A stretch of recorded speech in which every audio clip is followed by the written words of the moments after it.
Hey guys, Dan Santadoza here with Art and Strength, and I wanted to talk today about sugar burning versus fat burning. So yesterday's video generated a lot of discussion about whether or not training on an empty stomach is a good idea. And I appreciate everybody commenting.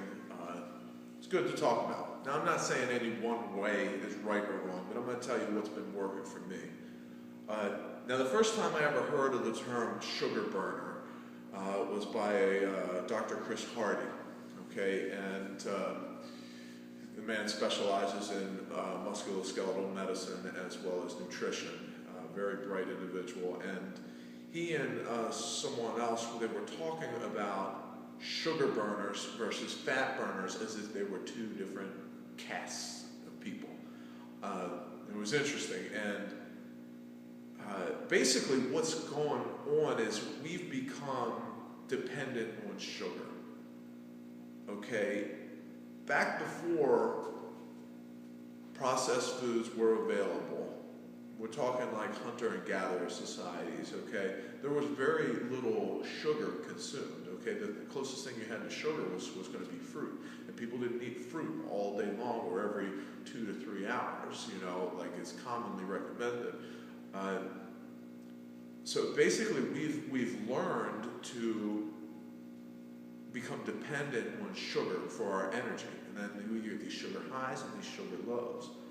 Well, if you read into books like the Primal Blueprint or maybe even the Paleo Diet, I haven't read that one, but the basic idea is using fat for fuel. And I believe that if we can reprogram our genes and our energy system to work off of burning fat for fuel, then ultimately you're going to have higher energy longer without the highs and lows of sugar crashes and sugar highs and things like that.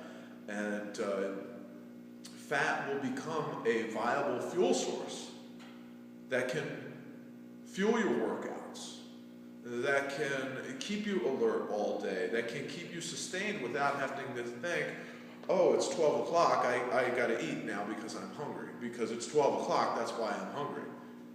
Because I haven't had any carbs in the last 3 hours, I'm hungry now because you have that sugar crash. So it's an interesting thought process, but I think that if we can start to eliminate some of the sugar that we consume, not just every day, but every couple hours we're eating sugar. If we can just start to pull back on some of that and include more fat and more protein in our diet, less simple sugars, I think that we can start to utilize fat more effectively, more efficiently for fuel. Just some things to think about.